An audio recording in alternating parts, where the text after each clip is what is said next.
Yeah, yeah, yeah, yeah. All the smoke. That's what he wants. All the smoke. Oh, yeah. Oh, yeah.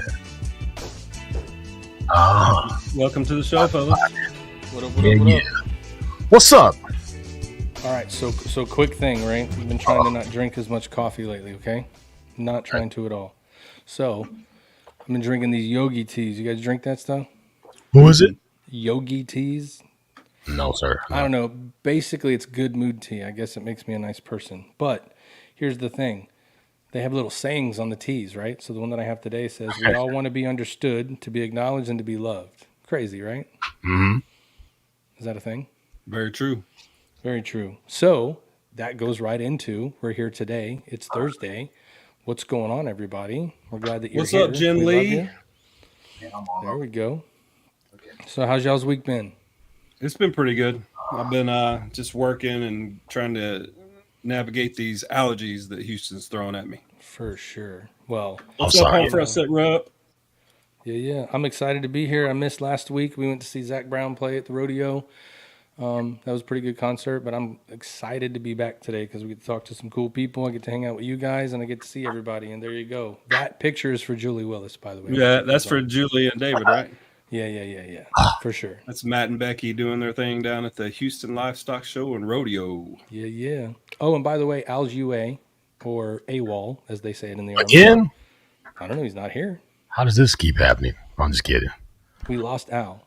We're going to have to go on another adventure to find him. Yeah, We you got gotta the get golf that cart. golf cart and get him right. That golf cart, he needs another, he needs some more tea. He needs some more tea. He needs some more tea. And he'll be back. Go hard or don't leave the house. Oh, yeah, we'll see. That's probably what happened. That's the hero mindset right there. Well, we've been having some pretty crazy weather, man. I just here recently, man. Like it got crazy pretty quick. But Yeah. It did. so you guys are all good. Nobody's underneath the water. Nobody's flooded and none of that good stuff, right? No, Not yet. it's raining pretty hard, and everything was flickering a minute ago, but it seems to be okay now. Oh, okay. What's up, everybody in the place? This is DJ Real T, your man Matt J, and your man T.Y. Cobb. We miss it, our hero right now. He may pop in, he may not, but you are tuned in to the Triple Threat Vet podcast. I want to say hey to everybody. Glad that you join in. I see David is in, Mr. Willis is in, his wife is in, Jen is in, Morgan is in, you know, the usual that come in on time is in.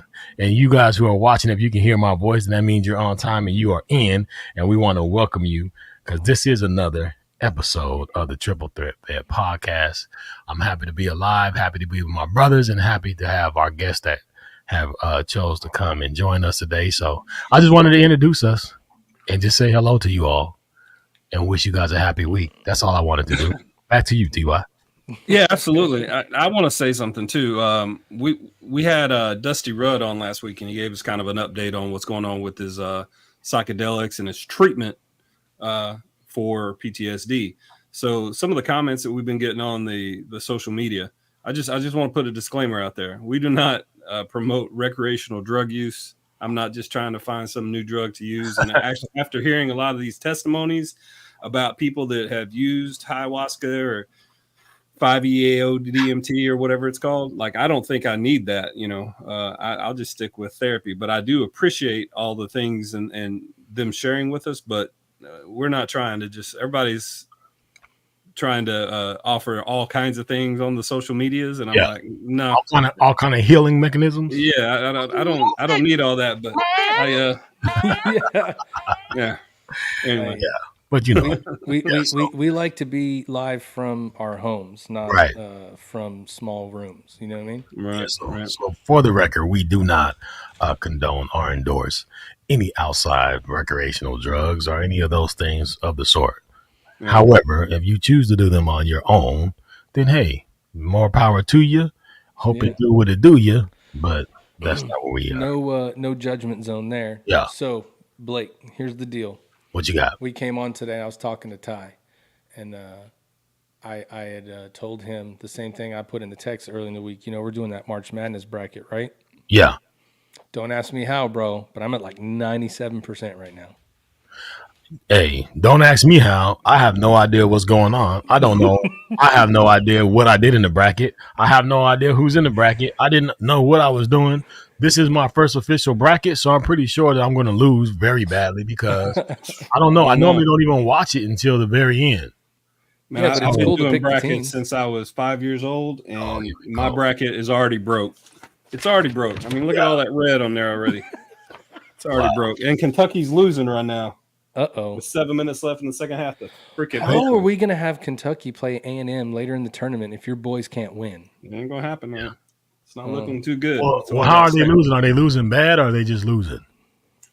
They're losing by 5 with 7 minutes left. Five points in the basketball game. That's nothing, man.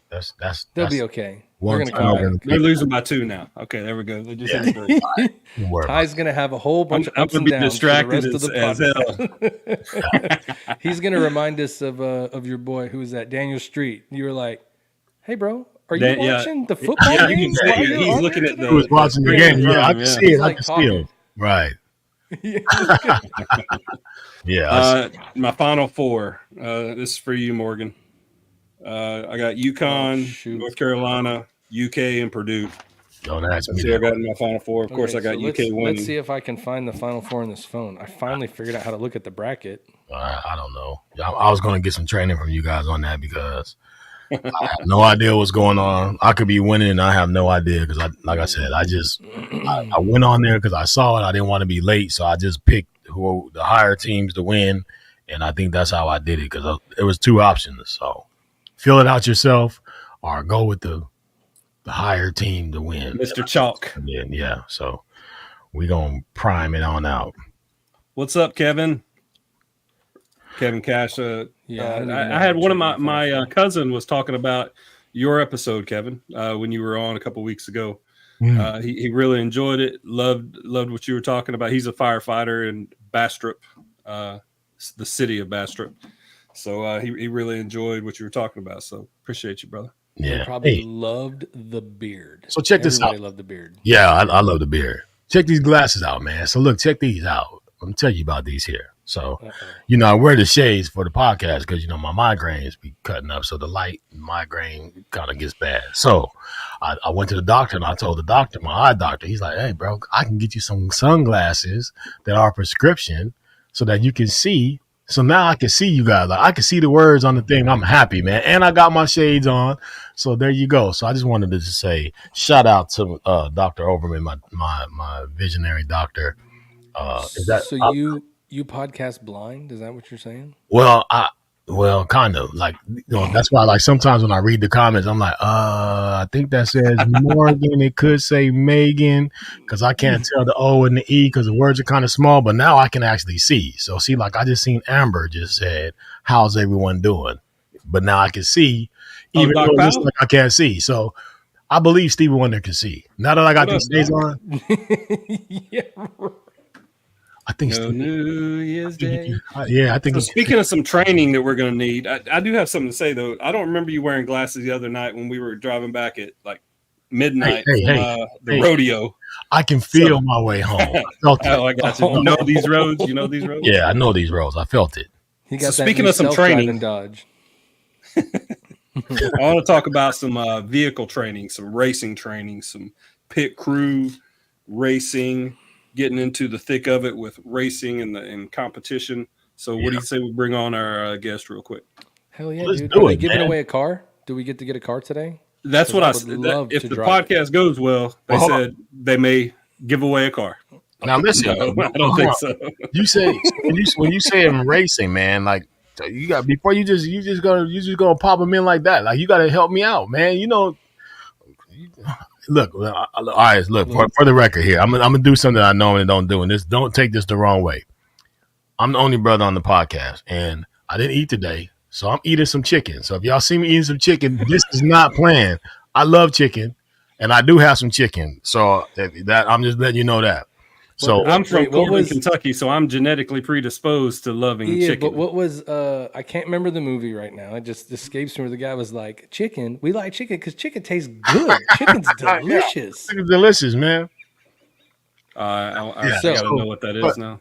So I know I can't remember the movie though. So Todd, you gotta give me something like, okay, so We got some racing, but this ain't just these ain't just racers. They're special, right? Like, are these veteran racers? They're veteran racers. Oh, You don't have to have any experience. They'll all train you from no experience. They'll get you on there, whatever your ability or disability may be. They're going to get you in a car right. behind a wrench.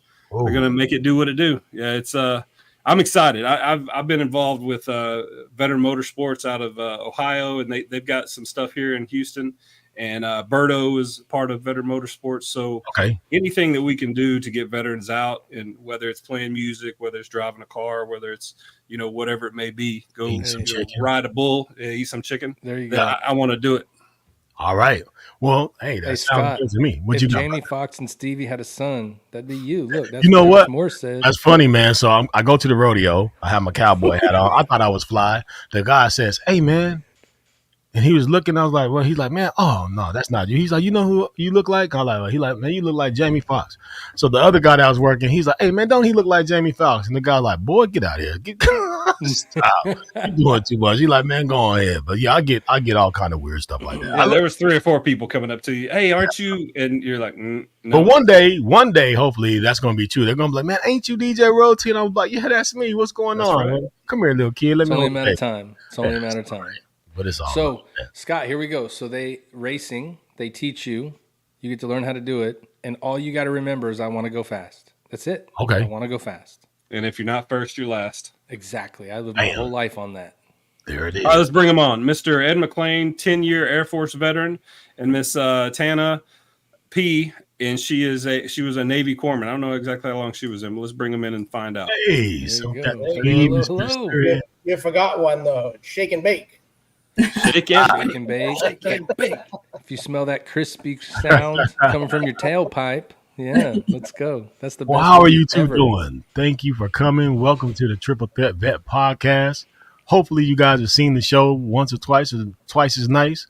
But I hope you guys are ready for what you're in for, because you're in for what you're in for. But you're in here, so we're happy that you're in here. So talk to us. What's going on, Ed and Tana? How you doing? Oh, doing really, really good tonight, and I thank you very much for having us. I think it's awesome that you got Tana on here with me. I think we're going to have a very spirited discussion, I'm sure. Oh, yeah, for sure. We'll get into it. Absolutely. So, Ed, why don't you start off and tell us a little bit about where you're from and your military service? Okay, yeah. I grew up in Maine. So I guess you can call me a maniac. They like to call me. And back in 91, I actually was going in 90, I was in college, going through getting ready to become a lawyer, and kind of ran out of funds. I'd been spending a lot of time with the Civil Air Patrol and that kind of thing, so I kind of knew what the Air Force was about. And so I ended up taking the plunge, but was stupid enough to listen to a recruiter who said it was easier to get a commission from the inside. I really took that one hook, line, and sinker. And so I enlisted and ended up becoming a linguist. And went through all the training and everything, ended up in Monterey at the DLI out there, learning the language, which was kind of another funny thing. Anyways, I had studied French since like 7th grade all the way through college and everything. So I get down to basic, and of course the first thing they do is tell me that I'm going to go learn Spanish. There's no way you can find any Spanish speakers in the U.S. So went through DLI, and the instructors are complaining because I'm speaking Spanish with a French accent. But at any rate, ended up going through the program and everything, and ended up out in Nebraska with the 55th out there as an airborne cryptologic linguist. Did a little bit of SIGINT in there as well. Did that for 5 years, then did bootstrap. It really, being a linguist kind of changed my direction in life. I had planned to go and become a lawyer. I wanted to become a lawyer since I was like 10 years old.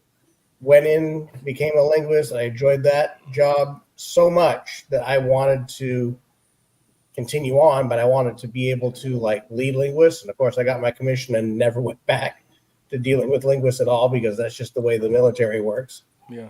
Uh, So real quick though, you said that the recruiter told you it was easier to get a commission in than out, right? And Yeah. and the recruiter pulled a fast one on you. I swear to God, that's the first time I've ever heard that an Air Force recruiter had to pull a fast one on somebody because they were never at work when I was working. They were gone all year. Like they made their 4 for the year and they were done. Yeah, So it must have been hard times back then. yeah. But it's really stupid to think that. But at any rate,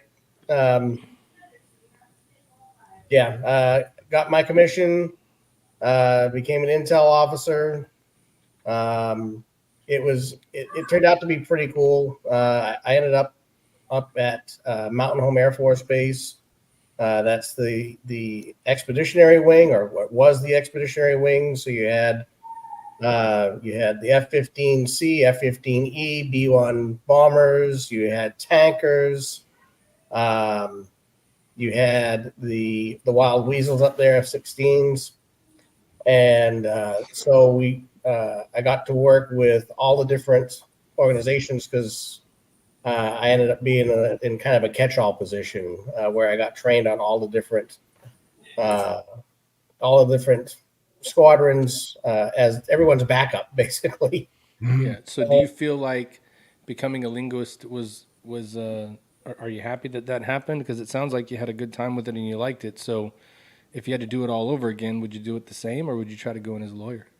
Oh, actually, yeah, I would do it the same because I ended up, because of being a linguist, I actually ended up, after Mountain Home, I ended up going down to Lackland, down in San Antonio, and worked at the Inter-American Air Forces Academy and ended up being an instructor on podium speaking in Spanish to Central and South Americans, which was pretty cool.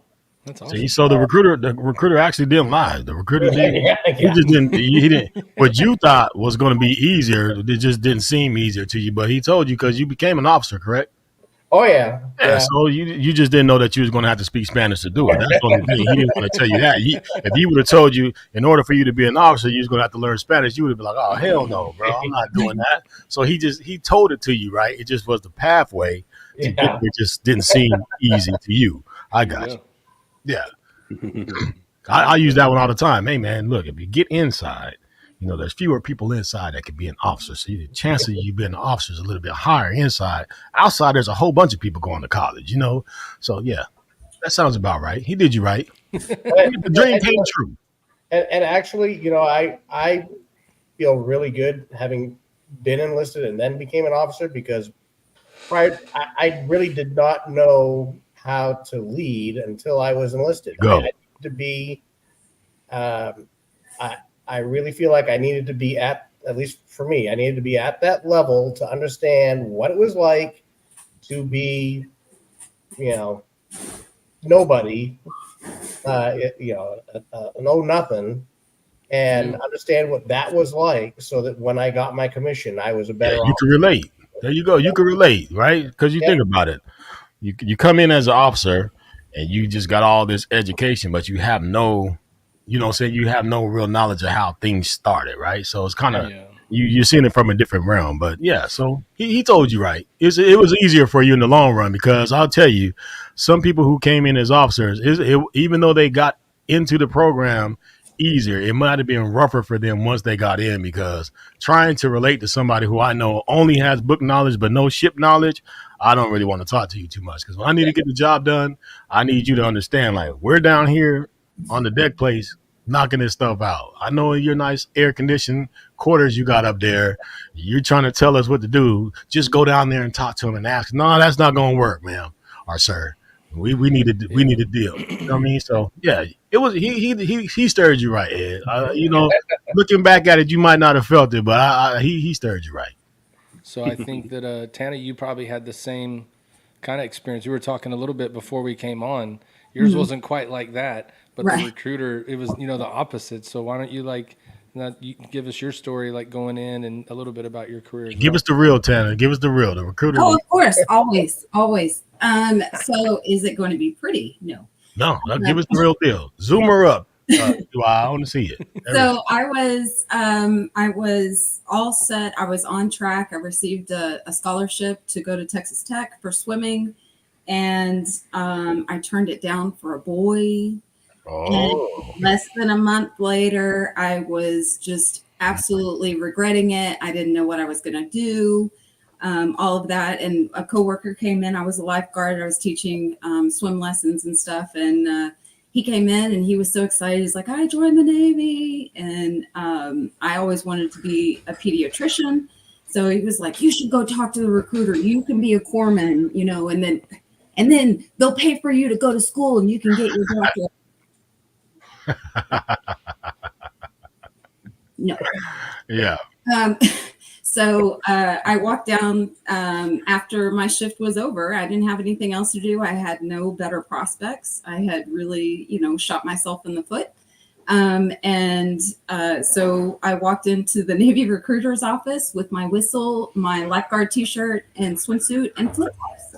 Wow. And I sat down in AO2 Avery's chair and I said, "I want to be a corpsman." And he said, "Whoa." There's a lot of things you have to do before that.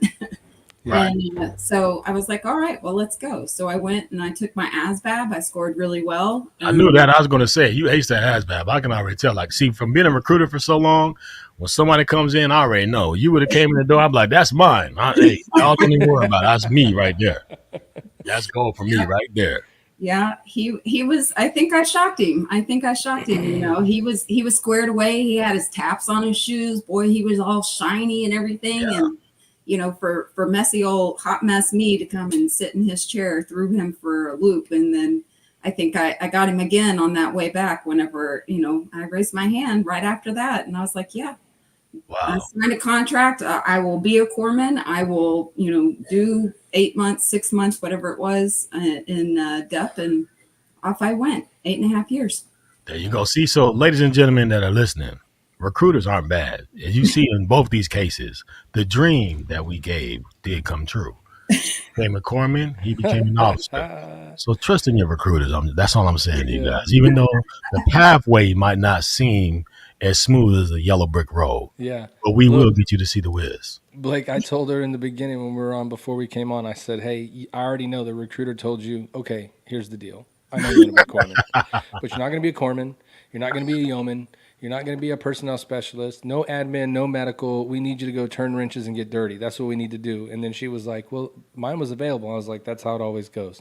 They're going to tell you that you can't get it, and then you're going to go and be like, they had it for me. Right. The recruiter's horrible. He doesn't know anything." Well, I gave them an ultimatum too, though, because they were trying to offer up other things. And, I scored really high, and they did. They were like, "You scored perfect to be a mechanic." No.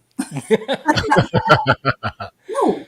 They hit you with, "Look, you're going to promote a lot faster if you take that engineering job. You're going to get ranked so fast." Yeah, but it worked out, and it was a lot of fun for sure. Yeah. So you guys started this career and you went into the military and you got to do that. And now that you're out, how do I link you two together now on the outside of the Navy? And the Air Force. Out the Air Force, Navy and Air Force, right? Or was it correct? Yes. Navy and Air Force. So how did you guys link up now with the Air Force and the Navy? Like, what brings you two together? Well, I think it's a little bit of a long story. I guess probably going back to tell you how Warriors to Racers kind of came about might help. Okay. We got time. Back in it's 2022, or at least early 2022, probably 2021 actually.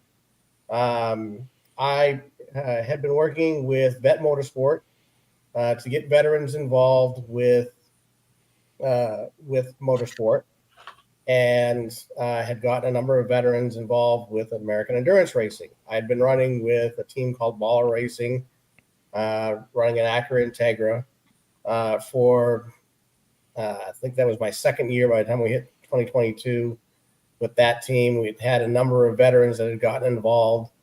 November of 2022 came along at the end of the season, and one of the team owners came up to me and said, "Hey, Ed, what would you be interested in setting up an all-veteran American endurance racing team?" And I said, "Sure, that sounds great."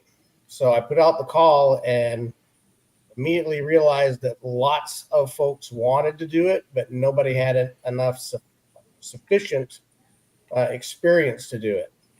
So, not wanting to turn any of the veterans away, I started to look around at veteran racing organizations. There's quite a few veteran teams that are out there, and realized that no one was really doing a driver development or crew development program. And so, come about January, I kind of laid out what the program was going to be and started to socialize it. Reached out to Resilience Racing Foundation. Actually, reached out to a couple of different organizations that had both offered to kind of be our parent with the it was a 501c3 organization, so it was a full-blown charity. And the one that seemed to fit us the best ended up being Resilience Racing, so they took us under their wing, and we just kind of progressed from there. Tana, I'm sorry, I don't really remember what the time frame was when you joined Warriors to Racers, but it was along in there somewhere where we were starting to get things set up and everything, and she very graciously volunteered to be the Texas rep. She's got a car down there. We're trying to get some folks down there to work on that to get the car going for her, but before we knew it, I found an opportunity, and for her, it was right up her alley. It was an all-female team operating out of Houston, and that's kind of the way things came together between the two of us. And just to kind of sweeten the pot with the Grace After Fire charity that she's the CEO for, it's just a good fit. Yeah. And so. Tana, I don't know if you want to. Yeah. I don't know, honestly, at what point I exactly came in. I know it was just like you were saying, Ed, sometime in the beginning, because you and I were having conversations and, having conversations with, other people as well. And I just remember, when I get excited, I get really excited. And had to listen to several hours and several phone calls of how excited I am to race and find, a veteran organization that supports this and supports women in doing this as well. And so, I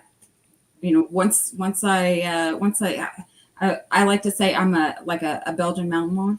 I'll grab on and, I'm just going to hang on. Yeah. And you can drag me around with you, but I want to do it, so I'm gonna ride with you. So Ed's been stuck with me for probably a year and a half now, and then either right at the end of last year or the start of this year. No, it had to have been in the summer of last year, because we had our first race in December.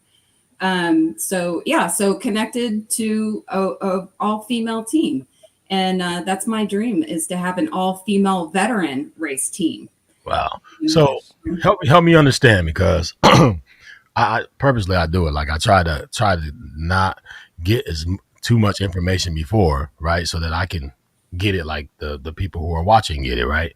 So now, just for I'm clear, T, you race, right? You're behind the wheel racing? Yes.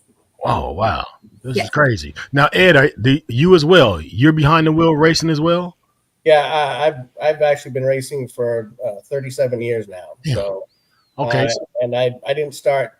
I actually was doing a lot with like formula cars and that kind of thing, and then a few years ago switched over to endurance racing. Yeah. And just fell in love with it. You get a lot of time in the car that you don't get with other series, and it's just it is a really great place to be to get a lot of seat time. Absolutely. So Tanner, tell me. I'm sorry, Matt. Didn't mean to cut you No, off. yeah, I was just gonna ask the question for me, just to bring it all like full circle.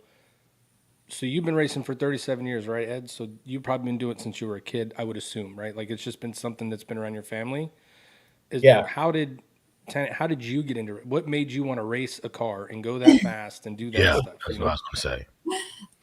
So I have only been officially racing. So I was doing SCCA autocross, and it was a woman veteran that got me involved. But to kind of answer your question, I've always loved cars. I've always loved racing. I've always loved going fast. I grew up in Dallas. There were lots of street races. I was always around that.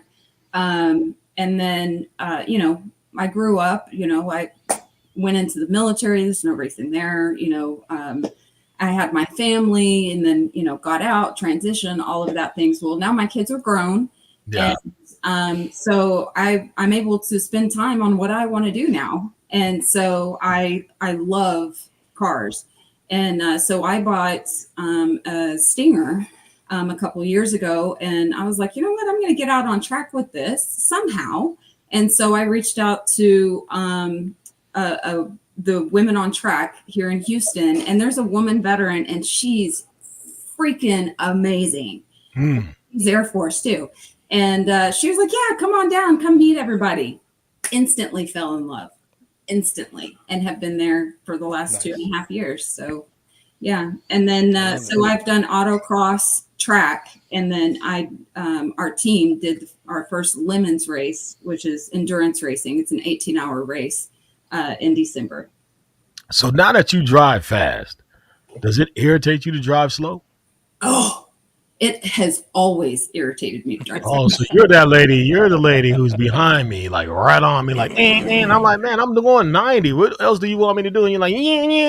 Hey, and you this lady. We're here in Houston. We know what it's like. Right. Yeah. My wife does that too. We're in that far left lane. If you're not driving like Fast and the Furious, then you're wrong. I remember. Go ahead. I remember being in Houston the first year we were here. It was Christmas time, and my wife's parents came in for Christmas. Like it was like a fly-in, fly-out kind of deal, right? So I picked them up from the airport. Now, y'all, it's Christmas, right? It's December. Yeah. So we got them picked up at the airport, and I'm driving back. Dude, I probably almost got into a couple wrecks because every time, like you would turn around, all of a sudden you can hear the slam holding on to the door handle because everybody's moving in and out. And both of my wife's, parents were like, oh my God, what's going on? And I finally had to go, listen, I need y'all to like calm it down because I need to be able to move in and out, right? But if it's all, and they were just like, oh my God, these people drive so crazy here. And I mean, it's like 5 lanes of traffic, you might as well be a la LA and all that stuff, right? So it's so busy and crazy. I just remember him like grabbing that door and it was like, oh, look at that. Oh, look at that. I'm like, oh my gosh, you got to stop. I got to be able to drive, right? So it's crazy. But their biggest thing is every time they look over, everybody driving by them is doing this right here. They're driving, but they're like, right? They're just not even looking at the steering wheel. They're looking down at their phone and they're texting, and it's like they're doing 80. You're like, yeah, that's just how it goes here. Yeah, I think my wife's cruising speed is like 93. I think that's her cruising speed. So, when I get in the car to her, I'm like, well, what is going on right now? But I understand it. The thing that irritates me, though, is when people aren't in the left lane and they're doing that speed, or somebody who's in the left lane that's doing like 53. I'm like, bro, get out of like people just don't understand the rules of the road. But yeah, it is what it is. Yeah. But you like to drive fast. I do, but I'm a very courteous, and I will say this: I always use my blinker. Well, there you go. Hey, shouts out. She better than 90% of Houston, that's for sure. Oh, so you mean to tell me that little thing that clicks up to go right and down to go left? You actually use that? That's right. I give a signal before I cut anybody off. There you go. Nice. So you're like, I told you I was going to do it. Shouts out to you, because everybody in Houston, you guys need to know what that is. You guys just don't use that. Things would be so much easier if you just let me know that you're going to go right or go left. I can move out your way. But just to yank over this way and yank over that way, that's disrespectful. But I'm glad that T uses that. So shout out to you for that. You know this, and you know this. If you happen to see me on the road, so I have a bright blue Stinger, but if you see Nurky in your rear view mirror, just go ahead and move on over. There you go. There you go. Nice. So hey, there's a question out here, right? So Morgan Cash is like, I'm super jealous because you get to drive fast, but like, what do you do? It's 18 hours. Can you snack? How do you go to the bathroom? Yeah. What do you do? Yeah, so it's kind of a parody. So Lemons is kind of a parody on Le Mans. There's different races all over the country. So some might be 24 hours, like the full 24 hours, drive in the dark, all that. The one that we did last December here in Houston was 8 hours, 2 days, or 9 hours, 2 days, whichever. And so we had a team we have 5 ladies on our team. So we set our own schedule. We do our own maintenance, everything. And, you can come in and trade drivers, as you see fit. It's just a matter of where you place and, all of that and how your team works out, the trades and the fun stuff. But how do you pick up? How do you pick up time for that? I guess because you say 18 hours straight or 8 hours, and say you have to go tinkle. I'll say tinkle for the lighter word. So you have to go tinkle. Yeah. Does your time stop? And then how? I'm just trying. No. It's actually a team of drivers, and so we usually swap out about every hour and a half. Oh, and so a new driver gets in and drives. Gotcha. Yeah, and Tana's focus right now is on Lemons. That's kind of the middle tier of what we're trying to do with the driver development program. There's actually other organizations, Champ Car and American Endurance Racing, which are kind of considered a little bit more. You get a little bit more experience levels as you get up to those. The overall goal of the program is to get a veteran to the World Racing League or into IMSA, where it's a pro level. That's goal of the program. She's right there. And Tana's volunteering. Like that Belgian Malinois, I'm still here. Yeah. But that's the idea. But it's also a crew development program. I also saw in the chat there that my crew coordinator Jake is getting on me because I haven't mentioned that we actually have a race with our little Miata that we're trying to get going, and the car's name is Didi because it's car number 214. So Didi. Okay, Didi 214. I like that.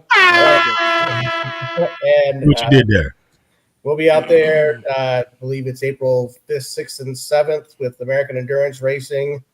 It is 2 8-hour races over the course of the weekend at Pittsburgh International Raceway, just outside of Pittsburgh. We are actually looking for drivers and crew for that car. So if there's folks that actually have driving experience, please have them reach out to me and crew. We can get folks in there on that as well. But there's some coordination we have to do ahead of time.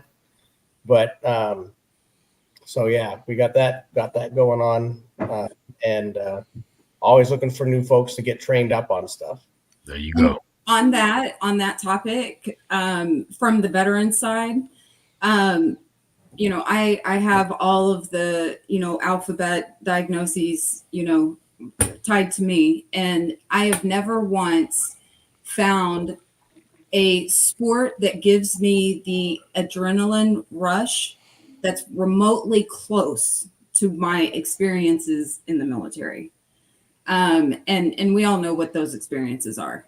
Right. And it's unfathomable to think that there's something that can kind of get up to that level. Racing does it because every single molecule, every single cell in your body is thinking about the control of the car, where you are, how fast you're going, where in the environment are you and everybody else. It's amazing. It's like the quietest my brain has ever been, and all on the same page at the same time.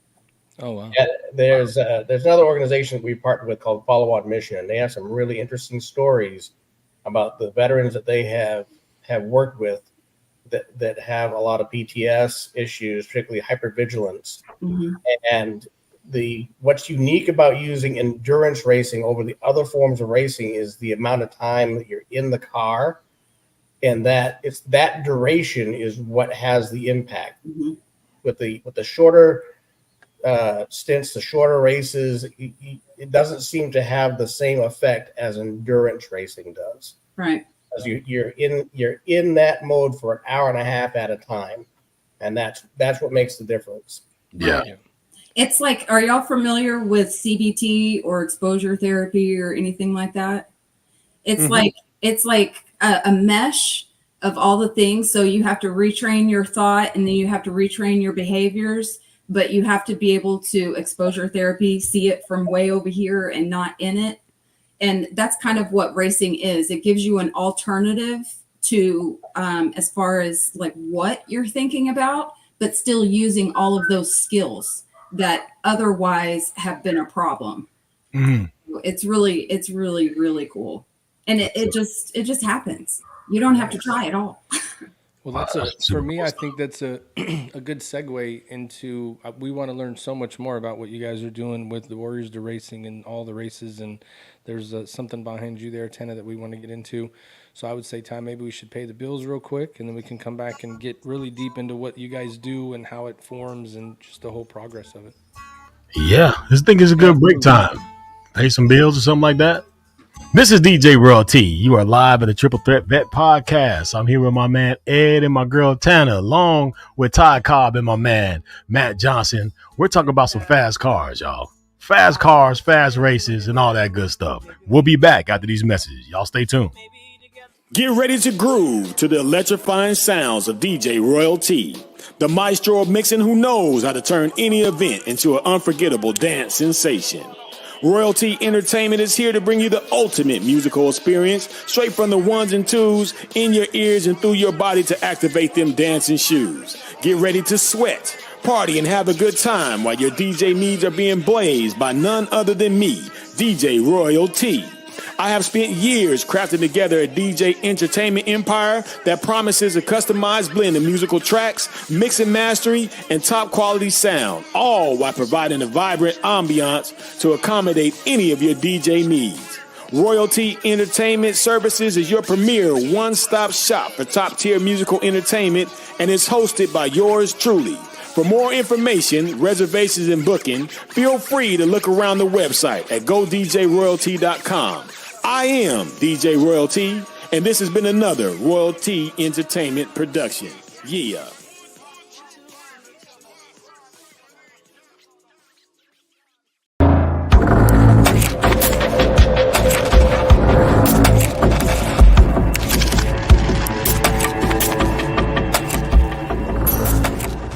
Gear up in style wearing Got Your Six apparel. Every purchase makes a difference. It's more than just clothing, it's a statement of gratitude. Upgrade without breaking the bank. Discover cost-effective, high-quality clothing made in the USA.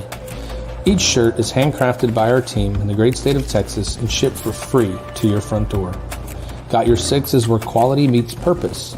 We're a small veteran-owned business that takes pride in the mission and the value of our products. Join us in growing a community, supporting our heroes, veterans, and first responders by wearing a custom design. I thought you'd never ask. Visit sameflagsameoath.com and use the code TRIPLETHREAT for 10% off. Follow us on all social media platforms for any upcoming releases or events, and you can reach out to us with questions anytime. We are here to support our brothers and sisters.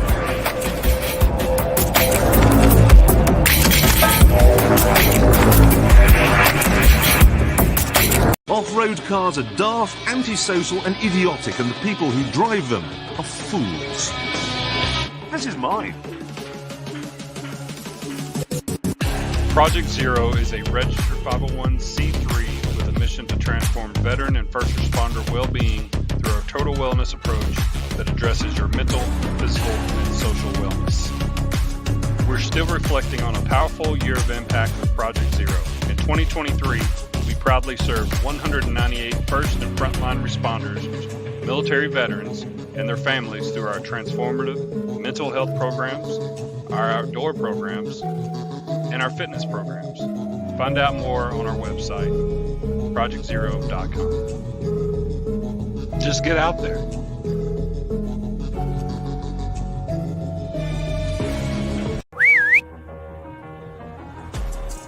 Hey everybody, Scott Bryson here with Veteran Mortgage Solutions, and today's quick shot instant intel is around interest rates. If you see an interest rate that seems too good to be true, it probably is. Keep in mind, there's a lot of factors that go into determining someone's interest rate, such as credit score, loan to value, debt to income ratio, property type, and more. So give me a call or somebody you trust to get the information you need, because there are people out there that will take advantage of you. And remember, you've got to own real estate to build generational wealth and financial security for you and your family. It's worth fighting for.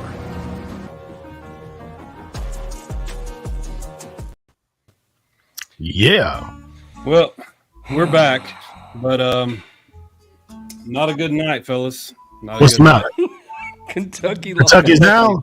Kentucky lost. Oh my goodness. How does that happen? I gotta apologize to Miss Tana and Ed for being distracted, but that's why I kept looking over there. No more distraction, game. You're Oh my good, God! guys. Down goes Kentucky. So real quick, Yeah. before we get in, I just want to tell my brother what's up. My brother came in today. Yeah, I was gonna ask if that was your brother. I saw him mention it Chris? earlier. He's the worst looking one. I look better, so there you go. There's that. He's pretty. He's Opinions pretty vary. I've heard. He's got them bosun mate features. You know what I mean? That's what's up. I'm playing with anchor in, chains brother. and gray paint. Well, all you guys are good looking, man. All you Johnsons. What? That don't sound right. Let me rewind that, because that did not sound right. Fine. It's the last name, but when somebody says all you Johnsons look good, that definitely doesn't sound good for radio. So I have to rewind. Let me rewind that back. You gentlemen are some nice looking gentlemen. It has nothing to do with Johnson. So in the update on my weight, I wanted to give this update real quick. When we got back from the cruise, I went and saw my daughter. So I wanted to show you a quick video of my daughter. I would set this up better, except for I'm a bit distraught about this Kentucky loss. So Julie Willis is drinking bourbon right now. Yeah. But Julia like this. This is my daughter. I got 4 daughters, so this is the one that's the Fred Astaire dance instructor, and she's been doing really well. So I did a little dance with her.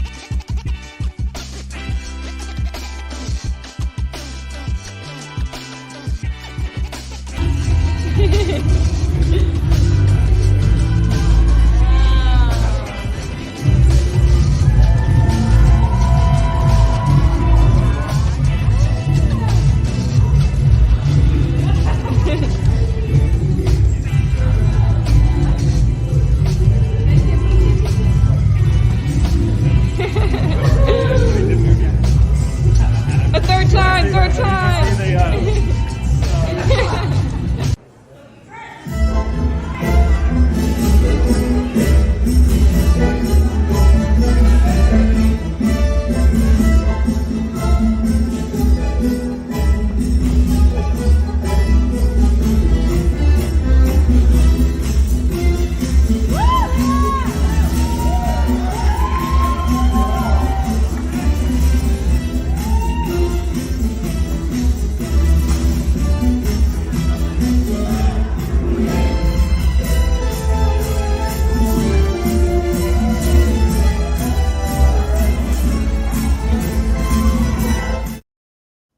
Damn. All right. So I meant to play it coming back from break, but we need to write a letter, and that needs to be one of the next coaches on Dancing with the Stars, or she needs to be competing on it.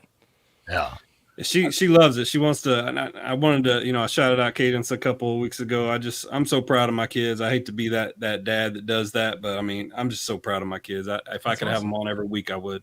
Tatum, I told Tatum I wasn't feeling good earlier, and he's like, "I'll host." So I know he could host with you guys. He's 11, so yeah. Man, I see you got your steps in, man. Yeah, I did. I did. I did a little bit, and then today's just it was raining, or I was gonna go walking today too, but yeah, didn't get to it. Hey, let's bring Ed and Tana back. Yep. You guys aren't Kentucky fans, are you? Nope. Who are you for in March Madness? Yes, Do y'all have a team? No. No team? No. Texas A&M, Tana, come on now. What are you Hey, I love Texas A&M. I love all Texas teams, but I mean, I don't have a favorite. Yeah. As long as they're from the state of Texas, that's all that matters. That's right. Yeah.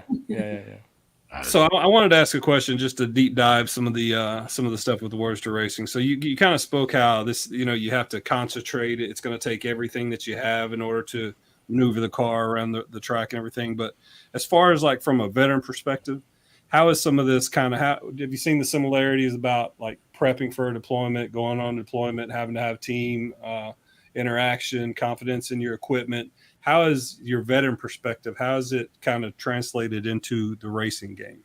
Absolutely. So I think it's a unique perspective from me because I'm the only veteran on an all-female team. And we were the only female team out of all this entire race. And I started the race with 150 cars. So to lead up to that, I think my leadership skills, and then we have a good age range on our team. So that due diligence and kind of silliness and all of that, those types of things that go along with preparing for deployment or getting ready for something big like that, but keeping the team kind of hyped up. I think that's the role that I played on our team. We have some amazing women, and we all play a role. And so I think for me, I brought that kind of levity in an otherwise very anxious situation. But it's a lot of fun. And once you get out there, and we wouldn't have been able to form something like this if we didn't have a connection already. And it's really special how so many, there's 5 ladies, on this team, and ranging from like 23 to late 40s. But we work really well together, and we came together within like 2 months and hit that track, and 2 of our ladies had never driven a standard. Yeah, I was going to ask if there's probably a wide gap in skills as well. Yeah. So I have done autocross. One other teammate, she had also done some autocross and some track, and I've done HPDE and some other tracks outside of Lemons. So we had a varying levels, but it all worked together. And to talk about time, our 2 youngest, man, they kept that time. They were solid. And, so don't fear that young though. That's why. Yeah. That steady pace. And that's awesome. And you need that, you need the hot heads on the team, and you need those steady and, Did you point to yourself when you said hot head? You kind of pointed at yourself. Right. Yeah. So it's awesome. I think too, it's really a coming together. It just like being in the military, it's a group of high-speed, low-drag individuals coming together for a common mission, and that's really where things come into play.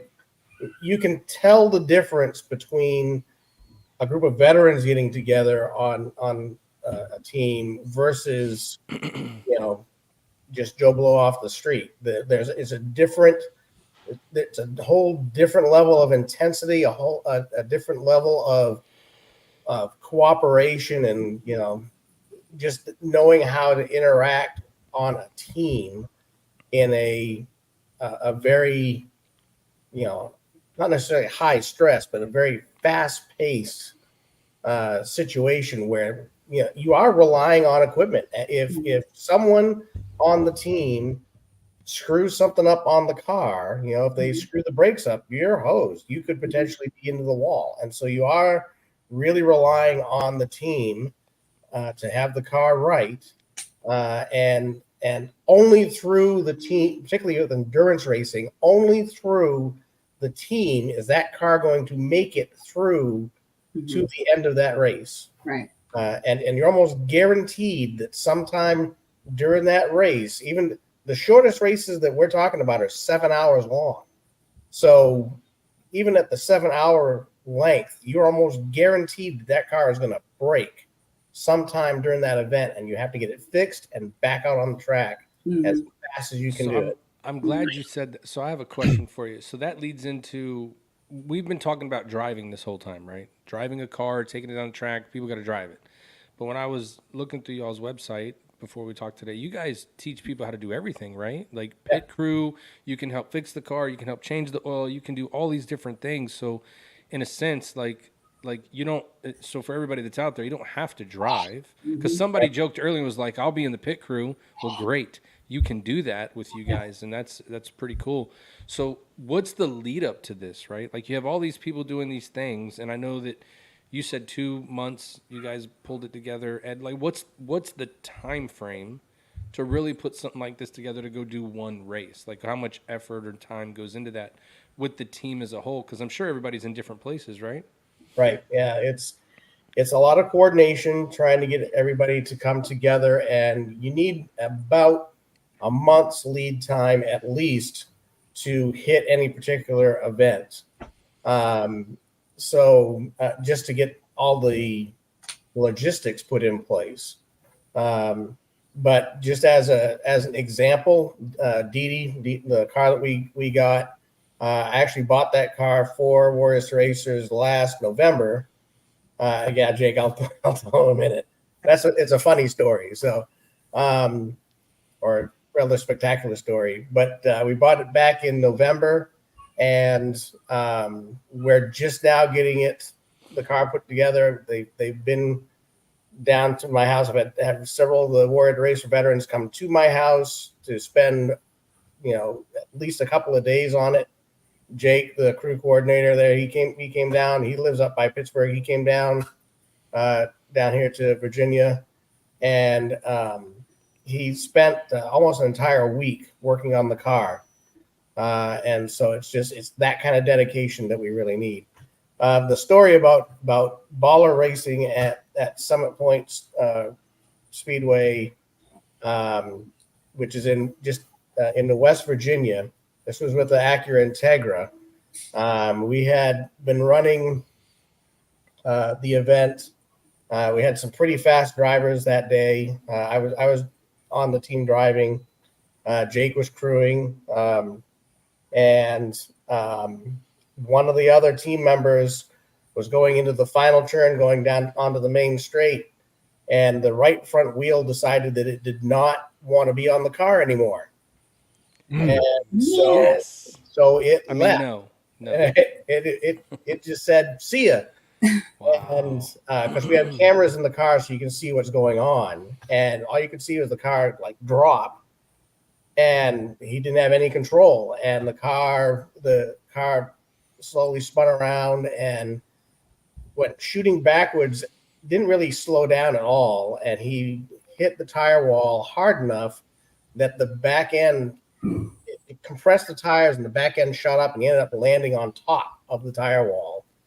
Wow. And that wheel with the steering knuckle and everything shot off and went over the barrier, and was spinning so fast that there was a catch fence on the far side of the access road, and it wound itself into the fence. Wow.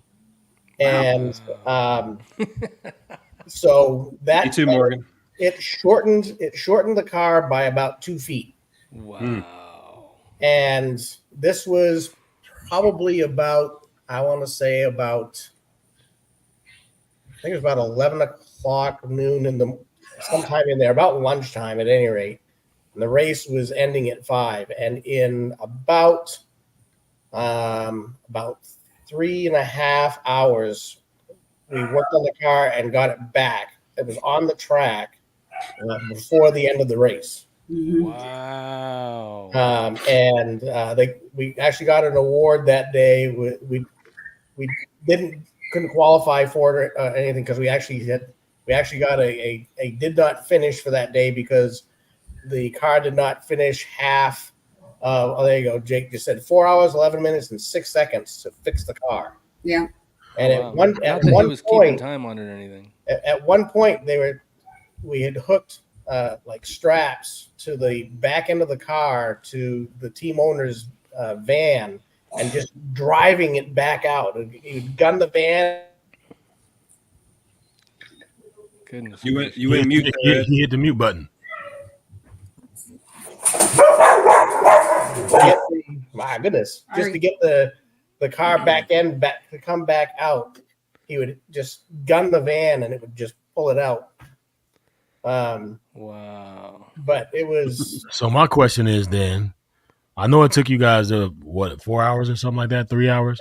Who cleaned the poop out the car? Because I know there was a whole lot of that flying around there when that tire flew off. I just want to know. The funny thing was the guy who was driving got out of the car and he had his hands on his hips like he was just frustrated that he was on top of the wall. Wow. Yeah, he got out like, I can't believe this happened. Can somebody fix this real quick? I gotta drive a car. Like, what? Someone scratch my damn car. That sounds like jumping out of a perfectly good airplane. Right. You know what I mean? Like, let's just go. You know what I mean? Like, why would you do that, right? So that's crazy. So for veterans' sake, right? So would this be considered? And I guess it could be. Would this be considered like therapy for veterans? And you know what I mean? Like, what kind of transmissions happen within this? Because I know for some, like I can imagine for like a pilot or someone who flies and stuff like that, who's used to going fast, you get out, you don't have that thrill anymore, but you can come in and get involved in this, and you can go back moving fast again and feeling like yourself again, because those people who have that need for speed, they need that. So right. I guess in some aspects, this could be therapy for veterans who are used to those things. 1,000%. And, just kind of, tying back, it is taking, those feelings that are tied to another event, from military service that was incredibly stressful, all of these things that in those moments we were not able to process. And it gives us an alternate way to still experience those feelings, but in a healthy and exciting way that we want to experience them. Does that make sense? It's the opportunity to flip the narrative instead of having those feelings related to a negative. Right. Then racing gives you the feelings, with a positive. Absolutely. It's almost you're back in the controlled chaos space. Yes. And so that right there, that's the only thing I can think of when I hear you guys talking about this, how to lead up to it and fixing the car and everything's going wrong and nothing's going right. And we got to figure it out and it's got to get done. That's mission planning. That's going on the mission. It's controlled chaos. Everybody's in control all the time. But if you were to go watch, you'd be like, oh my God, we look what are they like doing? Ty's daughter. We look like Ty's daughter. And when you get a good team together, you just dance around each other and it's beautiful. It's beautiful to watch because you do it without, words, because you have that camaraderie and you have that team. And that's what's kind of, again, getting back to what I mentioned earlier about how you can tell the difference between the military veterans and the other teams. The other teams, you'll hear arguments and stuff going on. It's rare to hear that between the veterans when they're working on stuff. Yeah. Because they're like, it's not that bad. The tire just fell off. Right, just the tire. Find another We're one. cussing up a storm, but we're all laughing about it. Right. Yeah, and it's like, what do we need to do to fix it? It's not getting in someone's face. Right. It's what do we need to do to fix it? Let's just get it done. Yeah.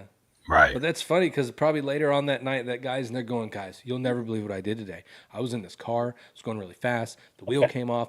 It hit the barrier so hard. I flew up in the air like I was trying to take off like an airplane, came down. And I just got out like, what's going on? Right. And normal people are going to be like, what? Like, you said that like it was fun. And he's like, yeah, it was kind of a lot of fun. I would do it again right now. It is. Crazy, dude. That's part of the fun too at the end of each day, because these teams come from all over the country. Yeah. It turns into just this like big party and big fun and like this kind of weird campground cookout. All right, you talked me into it, man. Full of stinky people. Right. Yeah, I mean, I can tell you, we're definitely going to come watch you race at some time. Tana P, we're going to back you for sure. I was going to ask, like, from a mentor perspective, Ed, you've been racing here since 1987. Miss Tana, you've been racing for, you loved racing all your life, but been doing it for 3 or 4 years here with the team. What does it feel like to you when you get a brand new veteran that comes in? I guess this question may be just for Ed. I don't know if you've trained anyone, Miss T, but what's it like when you see the light bulb go off in the veteran's head that they may have been struggling with something, whatever it is? Maybe they've disclosed it, maybe you just knew it. What's it like to know that you've helped that veteran? How does that feel? It's pretty freaking amazing. Tana mentioned HPDEs. That's high performance driver education. I'm an HPDE instructor, and I've been in the car with veterans trying to get them up and running, and just seeing when it clicks. It's like, well, hey, what are you feeling right now? And that's part of it, I guess, is that it's not just getting in the car driving fast. There's a lot of thought and that goes behind it. Jake keeps putting stuff in the comments. Keep it coming, Jake. Keep it coming. Start giving us the dirt. I think he's my biggest fan. Managed to get him going with the teams and everything, and he's.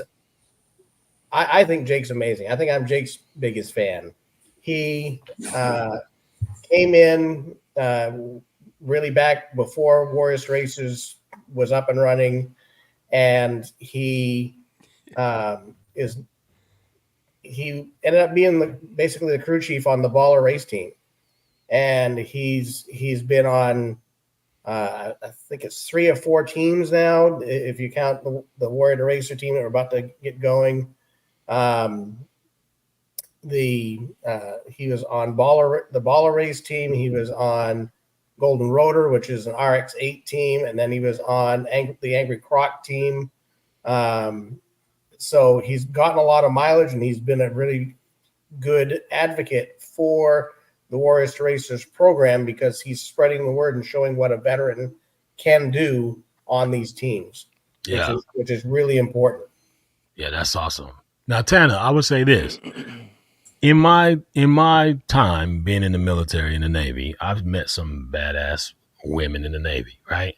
And, nothing's cooler than a woman who likes things, likes fast things and likes cars. And, what I'm saying? I've always had this thing for this mechanics and, women that are doing non-traditional women things. Do you ever get any slack? Do you ever get any kickback? Or how has that transition been for you, being a woman getting into a predominantly men's field, right? What kind of things have you heard as far as just being a woman trying to pick that up?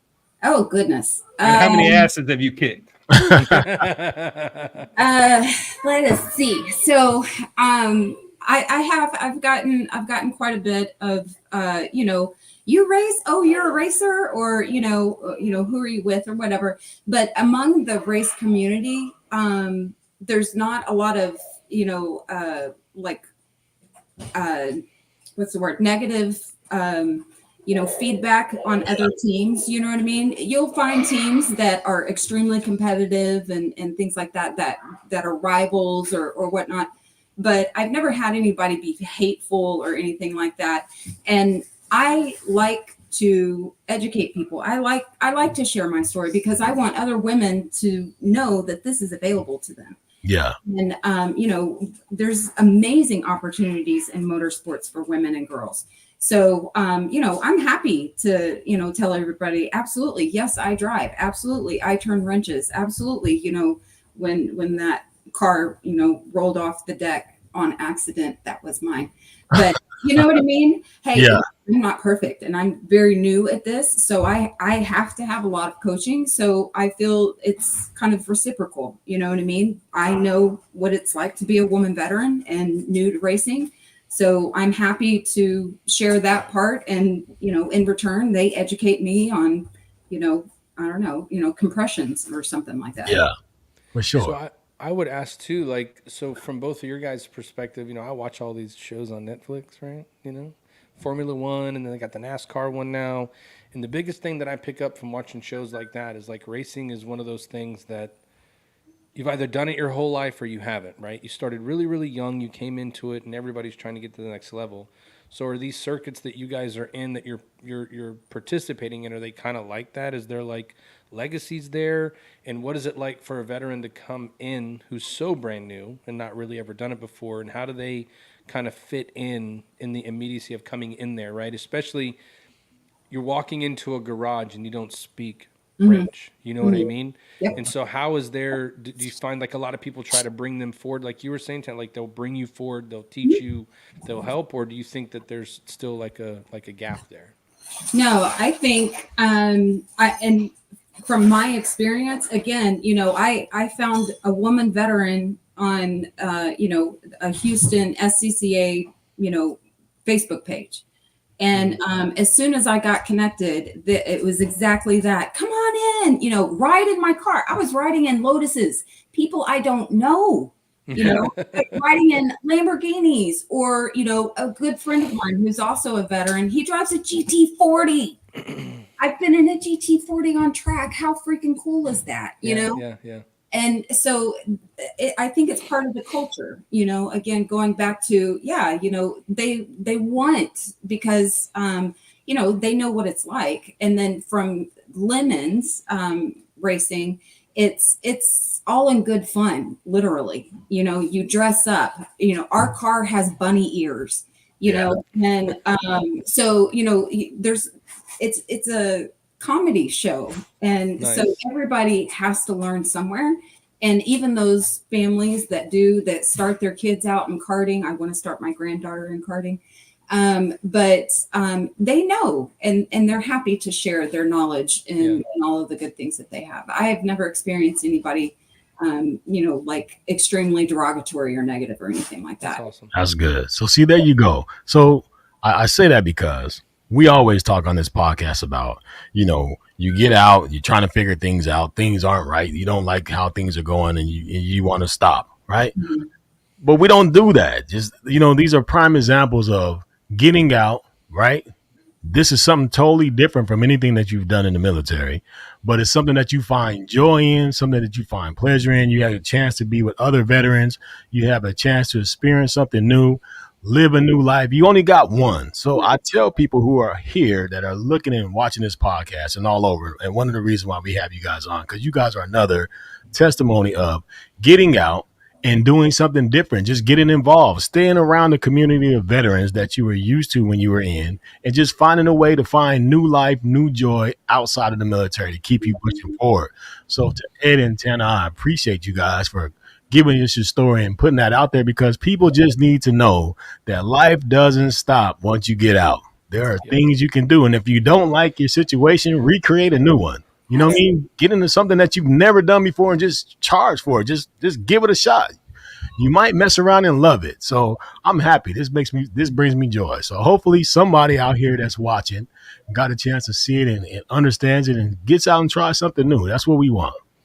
And just to kind of harken back to what Matt was saying about the age bracket or whatnot, that is, and that is very true with a lot of new racers and whatnot that are coming up. They're very young, and so there's a lot of older racers, myself included, that we still want to race, or people that are older want to get involved with it, but the older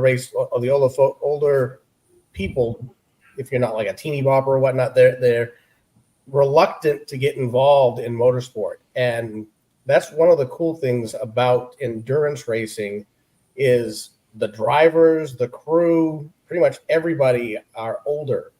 It is a different skill set to do endurance racing than it is to do the sprint racing. Sprint racing, you're just 100% of the time.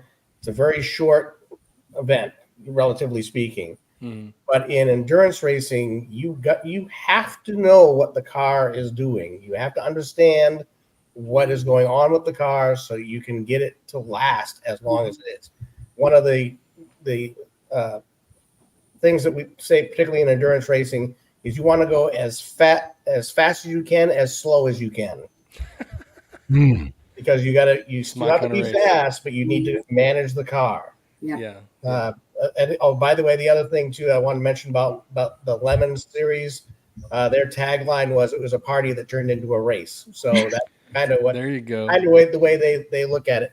But Nice. the other forms of endurance racing, the ones that are a little bit that are more serious, if you will, that idea of the teams helping each other is still there. It is not. It's not like we're not going to help you at all. That for the most part, you're going to run into people that are bend over backwards to help you to get you on the track. Because they want to compete against you at your best, right? Right. They want to know if they won. It's because they beat you at what you were both there to do. That's what I've seen a lot with racing, is people will help that, because it's like, yeah, we could win, but if you're not out there, then we really didn't win. Right. Because not everybody was there, right? You can't help a wreck and stuff like that. But that's crazy. That's cool. I like to hear that, Yeah. I like to hear that. Yeah. So just quick question, though. Does it get really hot in the car when you're driving? Oh, yeah. How hot? It depends on the vehicle, but what most of us have gone to now is wearing cool shirts and making sure that we have water in the car, or Gatorade available, so that we're able to sip on that as we're going. There are some of there's actually, like in some of these cars, there's actually like a refrigeration unit that cools it down. Those are really super expensive. Let's go. That's like a luxury vehicle, dude. Yeah, but it is because we're in the flame retardant suit. We've got the Hans device on. We've got your helmet on, your gloves, your shoes, and it's not like thin material. It has to at least be the double layer suit, so you're basically well insulated with your own heat, and then you're getting into a car that's well over 100 degrees, and you bake in there. Oh wow! And so, but even the other, most of the teams don't have that refrigeration unit. They have it's basically a cooler. They just throw ice in every pit stop, and that's how. I'd have figured you guys would have used like 2x60, right? 2 windows down, 60 miles an hour. Let's get that AC rolling, baby. I don't even have windows. I don't even have those. Well, it's ironic we just talked about how hot it gets in the car, because there are points in our show where the guests get to be put in a really, really hot seat. So I'm glad you helped us walk right into that one. That was really good. Got right in there, right? It's really good. Walked right Thanks, into it. This is all Tana. No. No. There's two of us. I get the easy questions. She gets the hard ones. All right, we can do that. If you say so. Let me change it up here. Oh. I like this fire. This goes right along with. You like that fire? We're gonna give you some. Yeah, we're gonna give you some more fire. All right, so here we go. We're in the building. This is DJ Royal T. I'm in here with my man Ed, and I'm also in with Tana. As you guys have heard from listening to the podcast, these are some pretty cool people. They like to drive fast. They like fast things. They like mechanical things and all that good stuff. So now we're going to find out a little bit more about them as we get into this segment. All right. So you know what? Mr. Ed said he wants the easy questions. So nope, I'm going to let the fire warm up a little bit. Tana, I'm coming to you first. Okay. For you, I need to know. Let me see, because you know what? I don't have my pen, so these are going to be real hot, just hot from the high tizzle head questions that I want to ask. All right, so if you have 30 cows and 28 chickens, how many didn't? Oh no, that's math. I don't do math. Just think about it. Listen to what I'm saying. No, someone asked me something very similar to this. I don't understand the who didn't or how many didn't. But just listen to what I say. If you had 30 cows and 28 chickens, how many didn't? I don't know. Ed, Oh, huh? Ty, don't be trying to cheat and pop in. You can get in the hot seat. Don't try to give him that. See, Ed already got it. So okay. So do you understand what I'm saying now, Tana? No, I don't get that. Someone asked me that this weekend. I don't understand it. All right, I'm gonna give it to you one more time. Just listen to the word. Don't think about don't think about the answer yet. Just listen to what I'm saying. You had 30 cows and 20 ate chicken. How many didn't? Oh, okay. I got it. All right. Yep. How many didn't? 10. There you go. Okay, there you go. See that? See how it had you thinking. All right, Ed, here we go. What is the one thing that you done in the car when no one was looking that you would be ashamed to tell someone? But I want you to tell us now.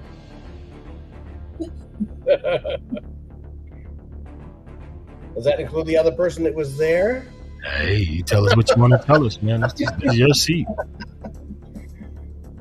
Yeah, it was actually in the front of a truck. That's even better.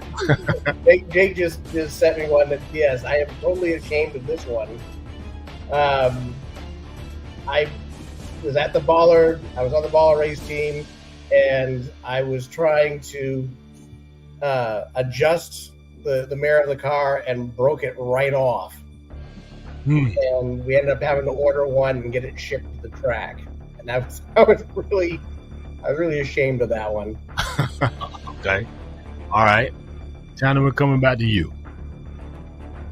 This is going to be for our peeps here. Okay. Probably seeing it. I don't want you to think of anything else than what I'm asking. Okay. Who is better? Michael Jackson or Prince? Prince. Why? If you say because he played 59 instruments, I'm gonna ask you a way harder question. Oh no!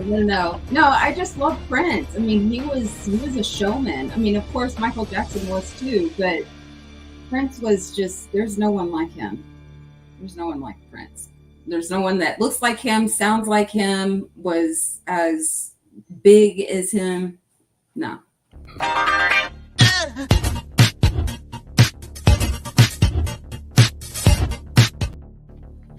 All right, I see what you did there, Ty. I know you guys are loving that. I know Al's spinning around in his seat right now. He heard that. All right, so here we go. We're coming back to you, Ed. Who is better, in your opinion? Between Michael Jackson and Prince? No. LeBron James and Michael Jordan. Oh. I like the fact that you're thinking about this one. It makes me feel good.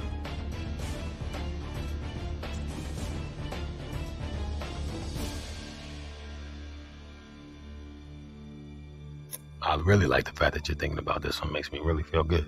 I'm trying to think. I'm more into racing than anything else, so this is a tough one for me. But I'm gonna have to say LeBron. My man, that's what I'm doing.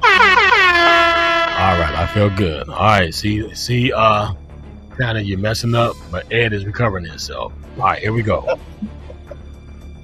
Tana, in your time in the military, what was the kinkiest thing you did while serving?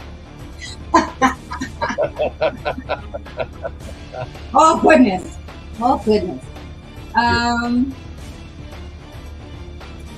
I got up on stage with Prodigy and danced, and half of 3rd 1-3 Heavy Weapons was there.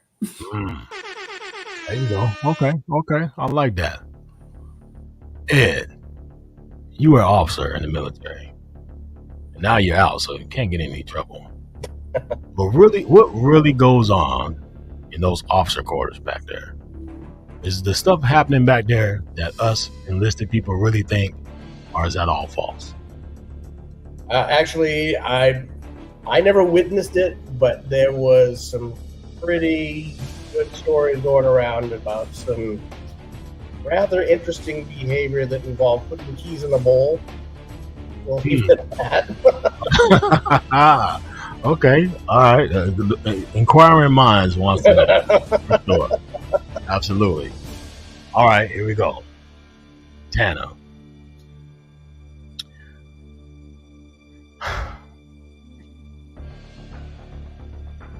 I'm going to ask you this question. It seems a bit popular, but I'm going to ask it to you because I want to know.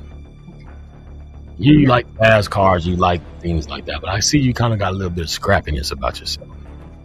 Are you the kind of woman who would rather run down a hill to kick a girl's ass or run up a hill to get a little bit? To run up the hill to what? To get a little bit. Oh. Would you run uphill to get you some or run downhill to kick a little ass? So if I was running downhill, I wouldn't be kicking a woman's ass. I would be standing with her.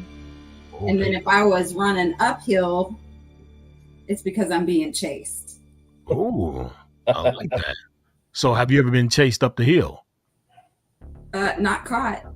Oh, you didn't catch her. Okay. Speedy Gonzalez, she said. Okay. All right. So you know what? I like that question. So Ed, I'm going to ask you the same thing. Because you're a race car guy. Oh, officer guy. You kind of lean back in your chair, seem a little tough guy. Now, when it come down to it, how about yourself? Would you rather run downhill to kick some ass or run uphill, sweating and all, to get a little ass? I think of the two, I'm more of a lover than a fighter, but I wouldn't. I've been known to run down the hill to kick some ass too. There you go. Okay. All right. Got that. Now, here we go, Terry. We're going to change the speed. If there was a person from your family or relationship or someone that you have lost to this thing that's called life, if there was one person that you know that has passed away, that you feel that you didn't get a chance to say goodbye to, and you had an opportunity to bring them back to have a conversation, who would that person be and what would that conversation be about? Oh, that's good. So that's really good. So first and foremost, I would bring my mom back because my mom would ride side seat in the car and race with me. And that's what we would talk about. We would talk about how she loved to go fast. She wasn't like into cars like I am, but how she loved women doing things that were otherwise, a man's sport, or you know what I mean. Doing things to push the envelope. Gotcha. Okay, have a conversation with mom. Mm-hmm. That's what's up. Yeah. I know mama's in heaven smiling down at you, proud of you for what you've done, because you took the bull by the horns and you're kicking his ass right now. So I know she'd be happy about that. Oh, thank you. Thank you. All right, Ed. So I'm coming back to you, my man. Coming back to you. Let me see where I want to get you here, man, because I want to turn up the notch a little bit. All right, Eddie, I got one for you. Every man has come into a time in their life where they let an ass whooping slip through their hands. Somebody that deserved an ass whooping or deserved a good slap in the head that you didn't give to them for whatever reason it was. If you had an honorary slap upside the head to give somebody, who would you give that honorary slap to and why? Oh.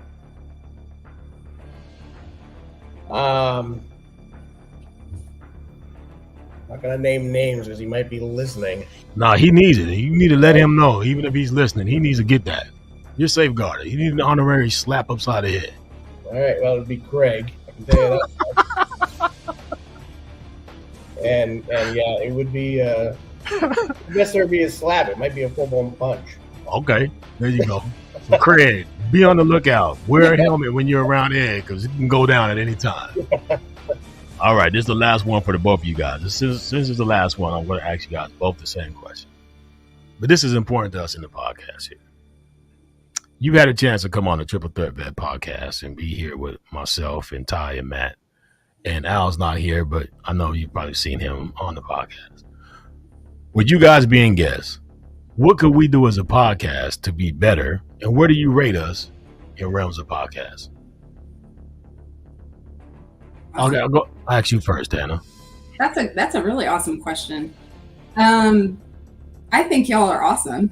I've been on a couple of podcasts. This one is a lot of fun. I love doing. I love that it's a combination of veterans and non-military. But I guess out of like 1 to 10. Yeah. Oh, okay. I'd say 9. There you go. I'll take 9. 9's good. I like this fire too. There you go. Yeah, you like the fire. I like that. All right. Ed, my man, how about yourself? Where do you rate us at, and what can we do to be better? I have to agree with Tana on that. I think I'd probably rate you at least an 8, if not a 9. I've seen quite a few of veteran podcasts, and I really like the format that you guys do with the different hosts, and then going back and forth with your guests. I think you guys do a really good job. I appreciate it. Well, you guys are awesome. You guys have survived the DJ Royalty hot seat. It is what it is, but I'm happy that you guys are so welcoming to answer the question I got. Hope you guys forgive me for it. And Craig, whenever Ed sees you, you better guard your head because it's going down. That's all I know.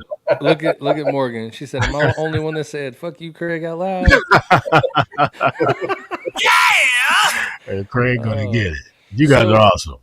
Coming into the end of this, though, I do know, looking at the website, so Ed, you work with an organization that helps you out with the Warriors to Racers, and I also know that Tana, the one that's right behind you, is also involved. So I just want to give you guys a little bit of time to talk about those two organizations that are helping you and kind of what they do, and maybe how people can reach out and help those organizations as well, right? Because helping them helps you guys in the long run.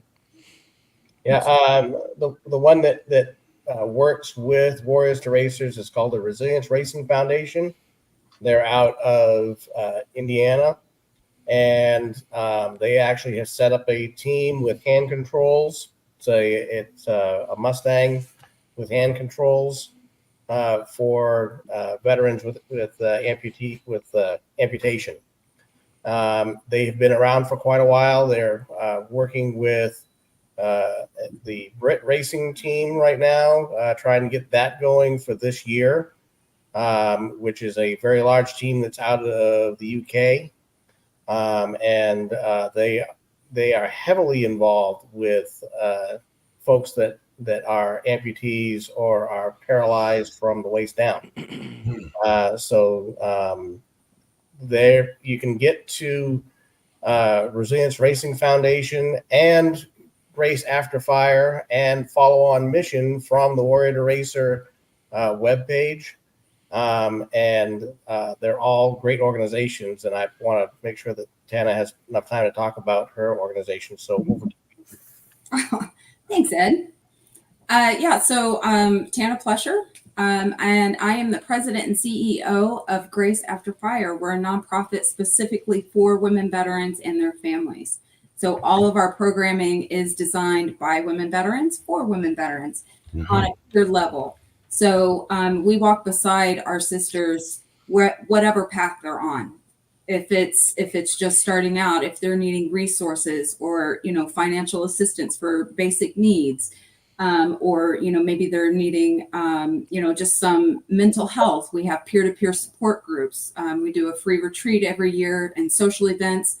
And we are hugely involved in women veteran specific research. We're all about empowering the woman to help herself. And when one woman veteran lifts up another woman veteran, that's unstoppable. It's life changing. All it takes is one. That's That's good stuff for sure. Man, again, I can't say enough about how awesome you two are. And I want to thank you for what you guys are doing. Like you said, it only takes one. And just the fact that you guys have found something that you love to do, the fact that you're giving back to veterans, the fact that this thing can keep on going because you guys are keeping on going. Somebody else can keep on going. And that's what we want. That's what we try to promote. So I thank you both for what you guys do for veterans, what you guys have done for our country. Thank you for your service, and thank you for being guests on our podcast for sure. Awesome. Thank you, guys. This was awesome.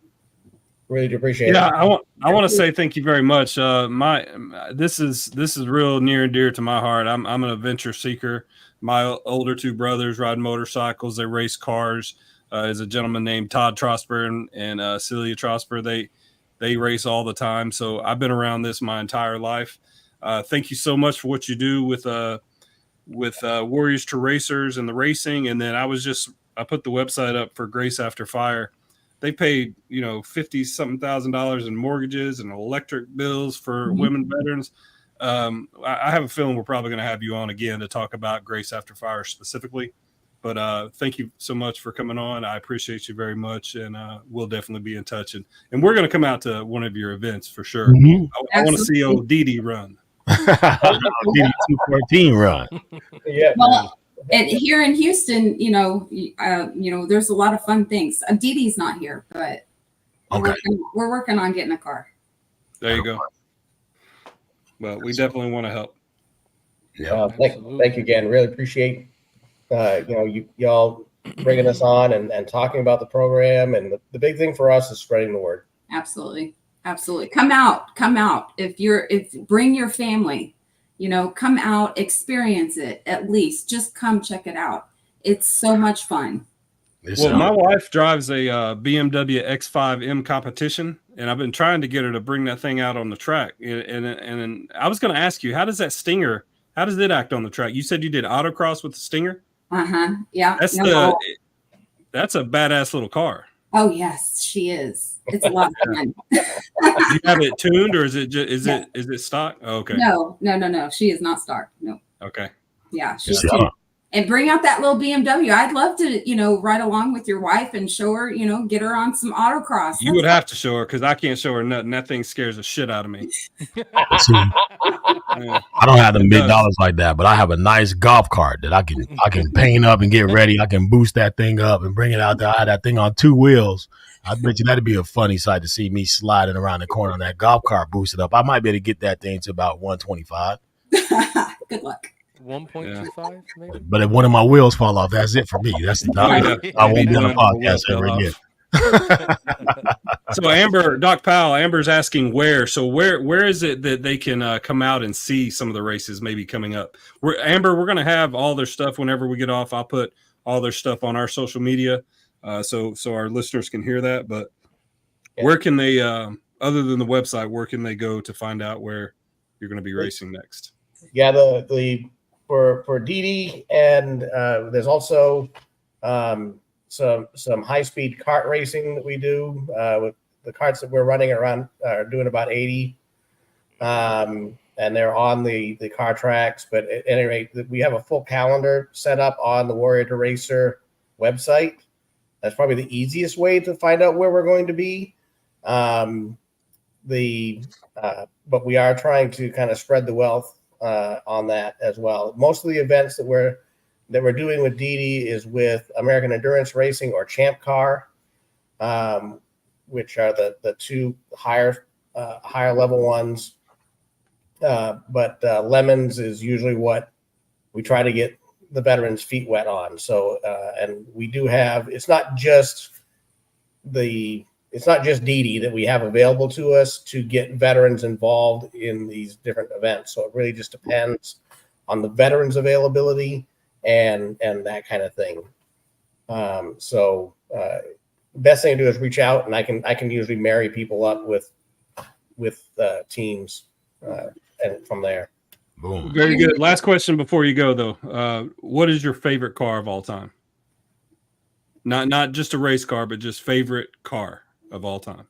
My my favorite car of all time is a 488 Ferrari 488 GTV. I was, for a while, I worked for an organization called Extreme Experience, and we had the very tough job of having to go warm up the supercars. And they had Lamborghini Huracan, they had Audi R8, Nissan GTR, Porsche GT3s. And out of all of them, the Ferrari was my favorite. It seemed to handle the best out of all of them. It didn't understeer anywhere near as much as some of the other cars, but and I just like the looks of it as well. So there you go. Tana, what's your favorite car? Shelby Cobra 427. Any specific year? 60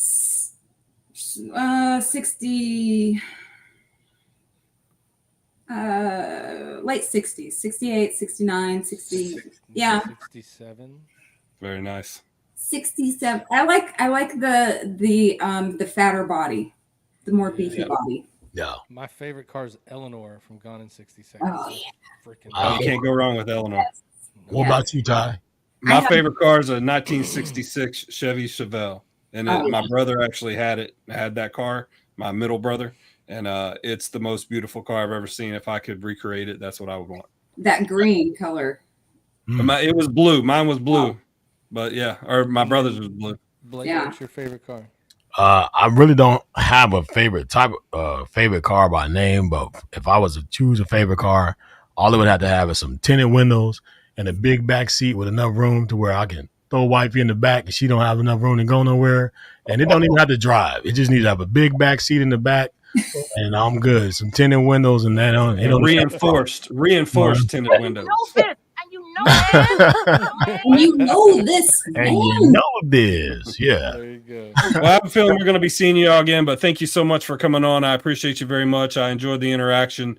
Hope we weren't too in your face. Thank you so much for coming on, and we'll definitely be following you on your social media as well. Absolutely. Thanks a lot for coming on. I really appreciate it. Thanks very much. Go racing. All right, Yes. That's right. I'll have a great day. I'll be in touch with y'all. Sounds good. Okay. Yeah. All right. There we go. Fellas. We did it again. What episode was that for us? This is episode 39 right now. 39, y'all. We're coming up on 40 episodes of the Triple Threat Vet podcast. We're still here, y'all. We almost a year in, right? I want to hit a couple things here. Yeah, man.